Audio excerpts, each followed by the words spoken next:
नमस्ते स्टूडेंट, स्वागत है आपका हमारे चैनल में। तो आज हम पढ़ेंगे क्लास 9 की मैथ्स, जिसकी एनसीईआरटी का हम चैप्टर नंबर 6 जिसका नाम है रेखाएं और कोण, उसकी एक्सरसाइज 6.2 का हम इस वीडियो में 4th, 5th और 6th क्वेश्चन कवर करेंगे।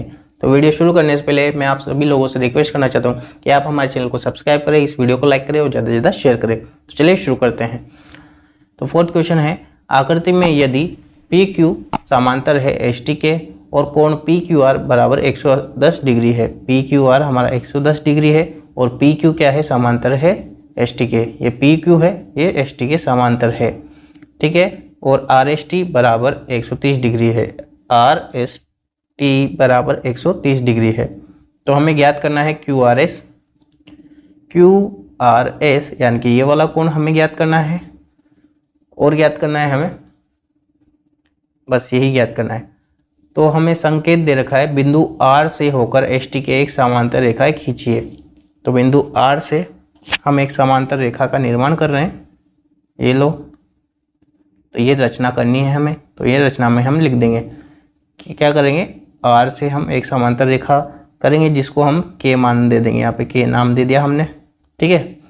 तो हम यहाँ लिख देंगे रचना। यहाँ से हमारा हल स्टार्ट हो गया है, ठीक है। रचना हमने क्या करा, आर के समांतर रेखा खींची एस टी के, ठीक है। तो देखो यहाँ पर है, तो हम कह सकते हैं कि कोण टी एस आर प्लस कोण के आर एस बराबर 180 डिग्री। टी एस आर और के आर एस ये दोनों मिलाकर के कितना हो जाए, 180 डिग्री। तो हमें याद है टी एस आर का मान कितना है, 130 डिग्री, प्लस कोण के आर एस बराबर 180 डिग्री। तो कोण के आर एस बराबर 180 माइनस 130, तो कितना बचेगा, 50 डिग्री। तो ये कितने डिग्री का आ गया, 50 डिग्री का आ गया, ठीक है। अब ये 50 डिग्री का है क्योंकि ये इसके समांतर है और ये इसके समांतर है, यानी कि ये वाली इसके समांतर थी और ये वाली इसके समांतर है, तो ये इसके भी समांतर होगी। अब जब ये समांतर हो जाएगी, ठीक है, तो ये वाला कोण इस वाले कोण के बराबर हो जाएगा। तो हम कर लेंगे, निकाल लेंगे, ठीक है। तो निकालते हैं, देखना। तो कोण टी एस आर तो हम निकालेंगे। तो कोण टी एस आर हमें दे दिया 130 डिग्री और के आर एस हमने निकाल दिया, 50 डिग्री आ गया है हमारे पास। तो अब हमें याद है कि पी क्यू समांतर है आर के हो जाएगी, क्योंकि ये इसके समांतर है और ये इसके समांतर है, तो ये भी इसके समांतर होगी, ठीक है। तो हम क्या करेंगे, कोण पी क्यू आर बराबर हो जाएगा कोण आर के क्यू आर के बराबर हो जाएगा, ठीक है। तो यहाँ लिखेंगे क्या, एकांतर कोण। ये देखो, ये वाला कोण इस वाले कोण के बराबर होगा। तो ये कितना है, पी क्यू आर 110 डिग्री। तो 110 डिग्री बराबर कोण क्यू आर के किससे मिलकर के बन रहा है, क्यू आर एस, कोण क्यू आर एस प्लस कोण एस आर के, ठीक है। तो कोण क्यू आर एस का मान हमें निकालना है। ये एस आर के किधर चल जाए, उधर चल जाए। तो 110 एस आर के का मान कितना है हमारे पास, 50, ठीक है।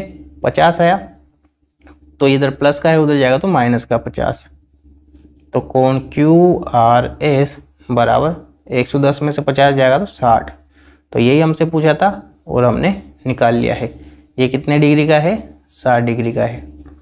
ये हो गया हमारा इसका 4th क्वेश्चन कंप्लीट। अब 5th क्वेश्चन करेंगे हम। आकृति में यदि ए बी समांतर है सी डी के और ए पी क्यू बराबर 50 डिग्री है। ए पी क्यू 50 डिग्री है, ठीक है, और ए बी समांतर है सी डी के। तो ये ध्यान रखना, अगर समांतर है तो ये वाला कोण इस वाले कोण के बराबर हो जाएगा। तो x का मान कितना जाएगा, 50 आ जाएगा। तो हम लिख देंगे यहाँ पर ए बी समांतर है सी डी के, अतः कोण x बराबर 50 डिग्री। कौन सा कोण है ये, एकांतर कोण, या हम इसको भी लिख सकते हैं कोण x बराबर कोण ए पी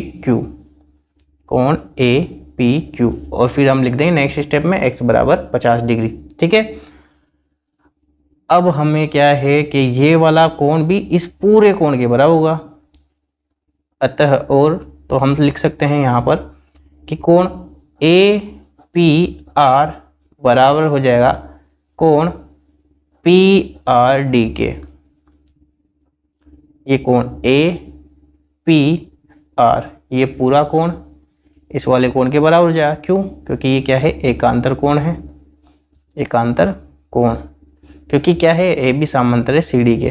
ठीक है, तो क्या हो जाएगा यहाँ पर ए पी आर को हम लिख सकते हैं ए पी क्यू, कोण ए पी क्यू प्लस कोण P Q P R, Q P R, A P Q और क्यू पी आर मिलके हमारे पास ये कोण बन रहा है। ठीक है, बराबर कोण पी आर डी, और पी आर डी का मान कितना है 127। ठीक है, और ए पी क्यू का मान कितना है 50 डिग्री, तो यहाँ 50 डिग्री प्लस कोण क्यू पी आर बराबर 127 डिग्री। तो कोण क्यू पी आर बराबर 127 माइनस 50 कितना बचेगा हमारे पास 77 डिग्री। ठीक है, और कोण क्यू पी आर बराबर क्या है y, तो y बराबर कितना है 77 डिग्री आ गया है, और x बराबर 50 डिग्री आ गया है। x और y का मान ही हमसे ज्ञात करने के लिए बोला था, हमने निकाल दिया है। तो देखिए हमें आकृति दे दी है, तो आकृति हमें दे दी तो हम करेंगे इसको। देखना आकृति में पी क्यू और आर एस दो दर्पण हैं, एक तो है पी क्यू और एक है आर एस। ये दो दर्पण हैं जो एक दूसरे के समांतर रखे गए हैं, एक दूसरे के क्या रखे गए हैं, समांतर रखे गए हैं। एक आपतन किरण ए बी दर्पण पी क्यू से बी पर टकराती है। ए बी है किरण जो कि बी से क्यू पे टकराती है। ठीक है, टकराती है, फिर उसके बाद परावर्तित किरण पथ BC पर चलकर दर्पण RS से C पर टकराती है, ये C पर टकरा रही है। ठीक है, तथा पुनः CD के अनुदिश परिवर्तित होती है, परावर्तित होगी CD के अनुदिश। ये लो कर दिया। सिद्ध कीजिए कि AB क्या है, समांतर है CD के।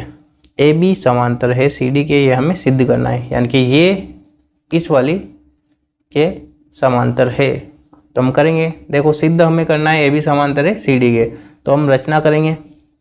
रचना सबसे पहले रचना होगी। ठीक है, रचना करते हैं, यहाँ से हमारा सवाल शुरू होता है। यहाँ से हम रचना करेंगे, एक लंब डाल देंगे यहाँ से। ठीक है, आप किरण बना देंगे हम। अपना दो दर्पणों के बीच बिंदु B तथा बिंदु C पे लंब हमने खींच लिया है। ये लो यहाँ से हम लंब डाल दिया है। ठीक है, तो यहाँ लिख देंगे हम दो दर्पणों पर बिंदु B तथा C पर लंब खींचा। ठीक है, ये हमने लंब खींच दिया इस पे। तो देखिए अब हमें याद है कि AB आपतित किरण तथा BC एक परावर्तित किरण है। AB तो क्या है, आपतित किरण है, और BC क्या है, परावर्तित किरण है। ठीक है, तो कर देंगे। देखना यहाँ से आपतित किरण है और यहाँ से फिर ये रिफ्लेक्ट हो रही है। ठीक है, तो परावर्तित किरण होगी BC। तो देखिए आपतन कोण का मान, आपतन कोण का मान होता है हमेशा परावर्तित कोण के बराबर, परावर्तित कोण के बराबर होता है। तो आपतन कोण हमने ले लिया कोण 1 और परावर्तित हमने लिया कोण 2, यानी कि ये वाला कोण 1 हमने लिया और ये वाला 2 हमने ले लिया है। इसको हम 3 ले लेंगे और इस वाले को हम 4 ले लेंगे। ठीक है, तो कर लेते हैं हम इसको, हम समीकरण नंबर 1 नाम दे देंगे। अब आगे करते हैं। चूंकि BC एक आपतित किरण है और CD एक परावर्तित किरण है। ये BC तो क्या है, आपतित किरण है, और CD क्या है, परावर्तित किरण है। ठीक है, तो वही आपतन कोण का मान परावर्तन कोण के बराबर होगा, यानी कि कोण 3 बराबर कोण 4 हो जाएगा यहाँ से। ठीक है, तो यहाँ लिख देंगे चूंकि BC एक आपतित किरण है और CD एक परावर्तित किरण है, परावर्तित किरण है, तो क्या हो जाएगा, कोण 3 बराबर कोण 4 हो जाएगा। ये समीकरण नंबर 2 हो जाएगी। ठीक है, अब हमें दे रखा है कि BM जो लंब है PQ के, ठीक है, और CL ये हम L ले रखा है हमने और ये M ले रखा है। तो CL लंब है RS पे, जो कि हमने रचना से किया है, रचना से, ठीक है। और PQ समांतर हमें दे रखा है RS, जो कि हमें दिया गया है, ठीक है। तो हमें पता है कि PQ समांतर है RS के, और इसको कौन काट रही है, BC काट रही है, BC उन्हें काटती है। तो देखो, ये देखो PQ है जो कि समांतर है RS के, और इनको कौन काट रही है, देखो BC रेखा काट रही है, ठीक है। तो काट रही है तो क्या बनाएगी, ये कौन से कोण बनाएगी, एकांतर कोण बनाएगी। अतः हम कह सकते हैं कि कोण 2 किसके बराबर हो जाएगा, कोण 3 के बराबर हो जाएगा, जो कि हो जाएगा एकांतर कोण, एकांतर कोण। ये समीकरण नंबर 3 हो जाएगी।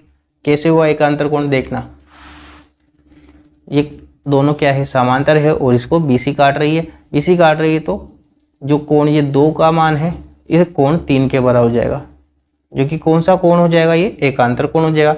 अब जो 2 का 2 है वो 3 के बराबर है, 3 है वो 4 के बराबर है, ठीक है, और 2 1 के बराबर है। तो ये चारों कोण क्या हो जाएंगे, आपस में बराबर हो जाएंगे। तो हम समीकरण 1, 2 व 3 से क्या कह सकते हैं, कोण 1 बराबर कोण 4 हो जाएगा। ये समीकरण नंबर 4 हो जाएगा, ठीक है। तो तीसरी और चौथी को हम जोड़ लेंगे, तो जोड़ लेते हैं। तो कोण 1 प्लस कोण 2 बराबर कोण 3 प्लस कोण 4, क्योंकि जो राइट हैंड साइड में है वो राइट हैंड साइड वाले से जुड़ेगा, और जो लेफ्ट हैंड साइड में है वो लेफ्ट हैंड साइड से जुड़ेगा, ठीक है। जो दाएं में है वो दाएं से, जो बाएं में है वो बाएं से जुड़ेगा। तो कोण 1 प्लस कोण 2 बराबर कोण 3 प्लस कोण 4। अब कोण 1 और 2 को हम मिलाते हैं। ये देखो, कोण 1 और कोण 2 को अगर हम जोड़ते हैं तो क्या मिल रहा है हमें, ABC मिल रहा है, ठीक है। और कोण 3 और कोण 4 को जोड़ते हैं तो क्या बन रहा है, BCD मिल रहा है। तो यहाँ हम लिख सकते हैं कि कोण ABC बराबर जाएगा कोण BCD के।